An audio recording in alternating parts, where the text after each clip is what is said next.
The more I sense that I am a sinner forgiven by God, the easier it is to forgive other people. Why? Because I don't feel superior to them. It's very difficult to forgive somebody that you feel vastly superior to. And it's much easier to forgive somebody that you say, well, I'm a lot like that myself. Welcome to the Jesus Storybook Bible Podcast, a place where we remind you that grace can rewrite any story, that hope shines a light through our darkest moments, and that God's love changes lives.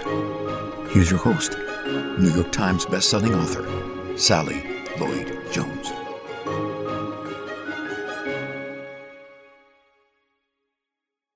Hello, I'm Sally Lloyd Jones, author of the Jesus Storybook Bible, which tells the story of God's wonderful, never stopping, never giving up, unbreaking, always and forever love. Welcome to the show. Today, we're talking all about forgiveness. I used to think, as I think many of us do, that when you forgive someone, that means you're somehow overlooking or sort of excusing the wrong that was done to you. But then, how does justice fit into that? Can you forgive and pursue justice at the same time? And what's the difference between justice and vengeance? What is forgiveness, really? Our guest today believes forgiveness is central to our flourishing, that it is crucial to our hearts and to our lives and to our world. He shares why it's crucial to building and keeping relationships and how daring to forgive brings the humility and empathy we need to restore the world. Pastor and theologian and author Dr. Timothy Keller is the founding pastor of Redeemer Presbyterian Church in Manhattan and founder of City to City, which helps start churches in New York and other major cities around the world. Tim is the author of many New York Times bestsellers, including The Reason for God and Prodigal God, which together have sold over 2 million copies and been translated into over 25 languages. This is what Christianity Today wrote about Tim. Quote, 50 years from now, if evangelical Christians are widely known for their love of cities, their commitment to mercy and justice, and their love of their neighbors, Tim Keller will be remembered as a pioneer of the new urban Christians. Tim has been my pastor and my friend for over 30 years. I owe him more than I could possibly say. It was under Tim's teaching, for instance, that I first understood that there is no hierarchy in terms of the work we do for God. God can use poets and painters as much as he can use pastors. That, as the Pope said, artists can be preachers of beauty. Tim's ministry also changed how I understood the Bible. He opened my eyes to grace, and I began to realize that I'd approached the Bible as a series of morality lessons, a sort of collection of Aesop's fables telling me what I should or I shouldn't be doing in order for God to love me. As I listened to Tim's preaching, I began to see that the Bible isn't about me and what I'm supposed to be doing. It's about God and what God had done for all of us. The Bible isn't a rule book or a book of heroes to copy. It's most of all a story, the wonderful story of how God loves his children and comes to rescue them. Tim's preaching and teaching set my imagination on fire, and it was in his teaching that I understood the Christian theology that would transform not only my writing, but my faith. His name is the first in my acknowledgements of the Jesus Storybook Bible. Tim has been such a profound and huge blessing in my life. So you can imagine when I got to hear his words of praise in this conversation, well, it's really what J.R.R. Tolkien said, quote, "The praise of the praiseworthy is above all rewards," end quote. I'm so grateful. In a world that can sometimes seem filled only with hate and anger, Tim brings us a refreshing message of hope. And that hope starts with our own hearts. Tim gives us very practical ways to diagnose our own hearts, to uncover motives, and be freed from unforgiveness. One of my favorite quotes about forgiveness is this one from Lewis B. Smedes.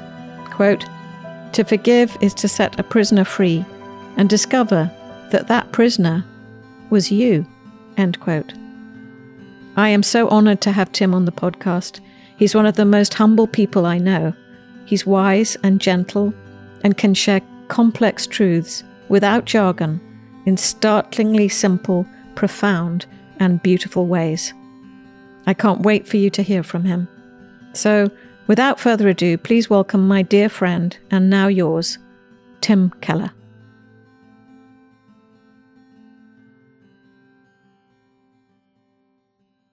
Forgiveness is when someone owes you a debt, that instead of making them pay the debt back, you absorb the debt. And no one deserves that. And yet we cannot live without it. If you are a Christian, you know that your relationship with God is impossible unless God forgives you. He doesn't make you repay our debt because our debt is far more than we could pay. It's also true that if you do know you're forgiven by God, that then you turn to other people who owe you, who have wronged you, and you're able to forgive them. But do they deserve it? No, of course not. And you didn't deserve your forgiveness from God, and they don't deserve your forgiveness from you. But we do it because this is in a fallen world. That means in a world in which people are very, very broken. They're very flawed, where we're constantly wronging each other. We wouldn't be able to have marriages. We wouldn't be able to have friendships. We wouldn't be able to have human community of any kind if we didn't learn how to give undeserved forgiveness to one another.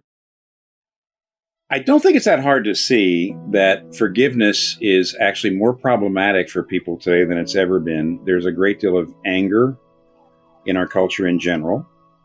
Younger people in particular feel that forgiveness seems to contradict pursuing justice. Most people think it's a choice between I could either pursue justice or I can just forgive. Younger people say, well, I can't just forgive them. I need to pursue justice.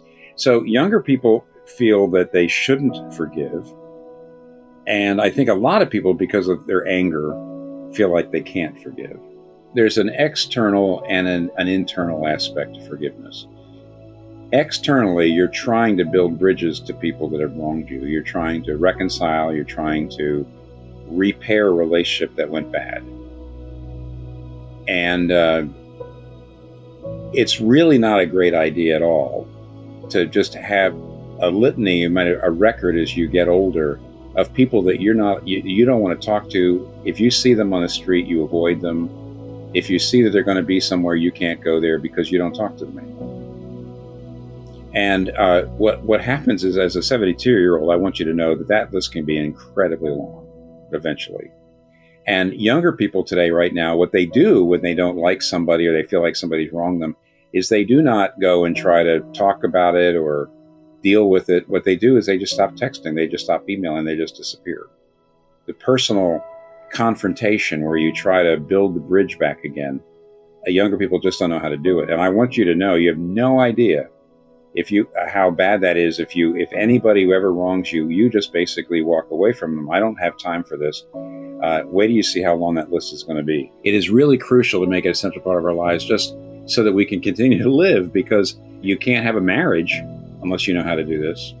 You can't have any kind of sustained friendship or relation or community without this. The other thing is the internal is you just stay very angry all the time.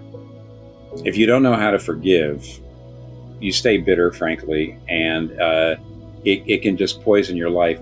The English word wrath comes from the Old English Anglo-Saxon word that means to be twisted. And that's the reason why wreath and wrath are basically derived from the same word. You know how a wreath is twists. It's not, you're taking something and twisting it into a circle. And what anger does, if it's not resolved, is it just twists you. And most of all, it makes you self-absorbed, because it's self-pity. You're always thinking about how wronged you've been, how bad things have happened, that things just haven't gone right with you. And it's just really crucial to make it a central part of our lives, you might say emotionally.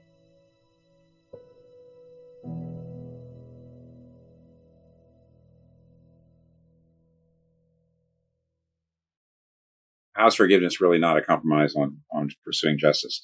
So here it is in a nutshell. If you don't forgive in your heart, you actually won't be pursuing justice, you'll be pursuing vengeance. And they are not the same thing. Pursuing justice means actually trying to make things right. Pursuing vengeance means I'm trying to hurt that other person. An eye for an eye and a tooth for a tooth. Somebody knocked out your tooth, you knock out their tooth. That sounds terrible until you realize that that's justice, actually. Vengeance is, if you knocked out one of my teeth, I'm going to knock out all of yours. If you put out one of my eyes, I'm going to put out both of yours. Because the natural instinct is not actually to seek justice. The natural instinct is to just harm this person. Because you made me unhappy and I'm going to harm you. And here's what happens when you pursue vengeance. Justice usually doesn't happen. Not only do you go past justice and you always demand something more, but usually the person never responds. What if you basically found one of your friends to be very, they said something that hurt you, and you've been stewing over it, and finally you say, I really just need to tell them that they were very, very insensitive.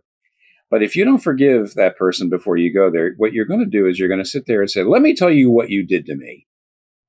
There's going to be a bravado, there's going to be an anger, and you're going to be actually trying to make them feel as bad as they made you feel. And instead of them saying, oh, yeah, I'm really sorry, I really need to change that. I had such a big, instead they're going to get their back up and they're going to say, well, what about you? And you did this and you did that. And they're not going to listen to you. And you're actually not going to get what you want, which is that person to really see what they did wrong. You're actually not going to hold them accountable. Because actually you're out for vengeance, and that the people will not listen to you. What you really have to do is you have to recognize that my motivation for justice, if I've forgiven, is justice. I want the person to change, actually out of love for that person. It's you want them to not behave like that. You want to save other victims. You don't want that person to do it to other people. In other words, if you've forgiven the person, your motivation for pursuing justice is actually love, honoring God, honoring other people. But if you don't forgive, then your motivation is actually completely selfish. And it'll make you're not really caring about other victims. You're not even caring about God. You're not caring about the person. You're trying to deliver the person from the bad habit or that. Instead, you're actually just thinking about yourself. I remember having a conversation with a teenage girl who rightly was very, very angry at her father for a number of things. He was very, very unkind to her and very distant from her. And she was just furious. And I said, you have to forgive your father. And she said, why? That's terrible. And I said, you realize that if you don't forgive your father, he's won. He's victorious. And he said, what do you mean? I said, I'll tell you why. If you don't forgive your father, when you grow up, you're going to say, well, I'm not going to do that because my father would have liked it. Or I'm going to do that because my father wouldn't have liked it. Or I'm not going to do that to my children because my father did that to me. I said, you know what? He's going to control you your entire life. You're not going to be acting as yourself. You're going to be acting as that man's daughter. Because you're going to be basically trying to stick pins in him every minute of the day for the rest of your life. Like a little voodoo doll. And I said, what you've got to do is, if you really want freedom from him, you have to forgive him. And she said, I never thought of it like that. And again, it helped her break through. There are several artists because of where we are. Redeemer Presbyterian Church, large church in the middle of Manhattan. And there were a fair number of folks who were writers, visual artists, musicians, actors, actresses, people like that, who in their more formative years ago, which was, 20, 30 years ago now, started coming to Redeemer, and they got a kind of new insight into how the Bible works and what Christian theology is all about. And then it started to, you might say, infuse their work. Sally was one of them, and one of the best. I mean, she just did a great job when she started writing children's books and children's storybook Bible. She was basically taking what she was learning as a Christian in the at Redeemer and just sharing it with children, and just did a remarkable job. Especially with Kathy, my wife, she was always sending her ideas and saying, "What do you think of this?" does this make sense? I'm thinking about writing this or doing this. And so we were able to be advisors. We just loved what she was doing. What's exciting and moving to us, and this should be true of anybody who's listening to this, you never know when you try to help one person, when you influence somebody for Jesus in any way at all, you never know how that's going to reverberate. It's like when you put a single little stone, throw it into the pond, and there's all these circles that come out all the way to the edge. It affects the whole pond. This is a passage from the Jesus Storybook Bible, and its title is Washed with Tears.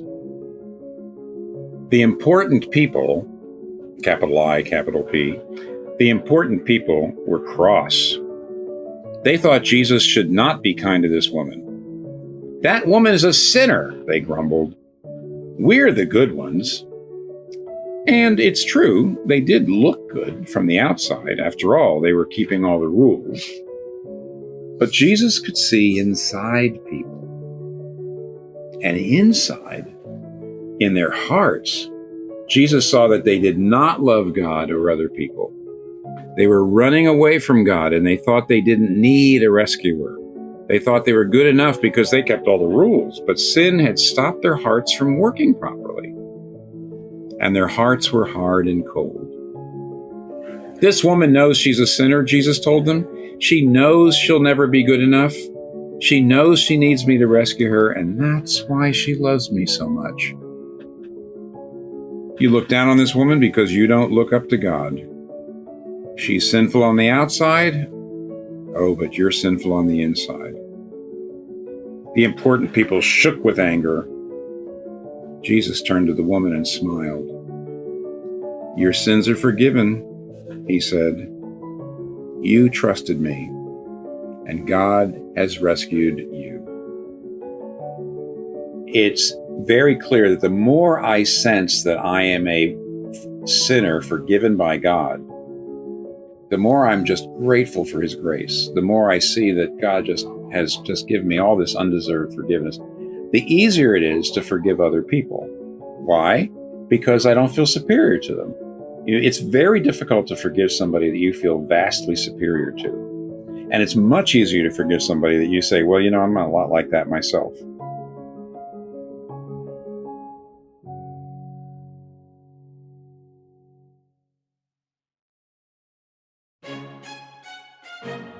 You can get the Jesus Storybook Bible wherever books are sold.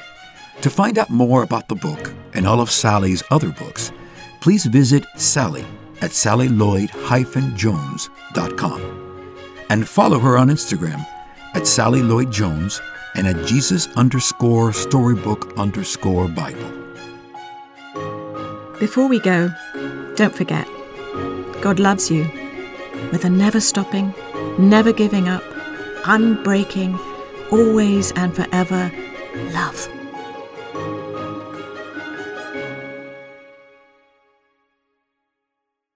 Oh, hello, it's me again, Sally.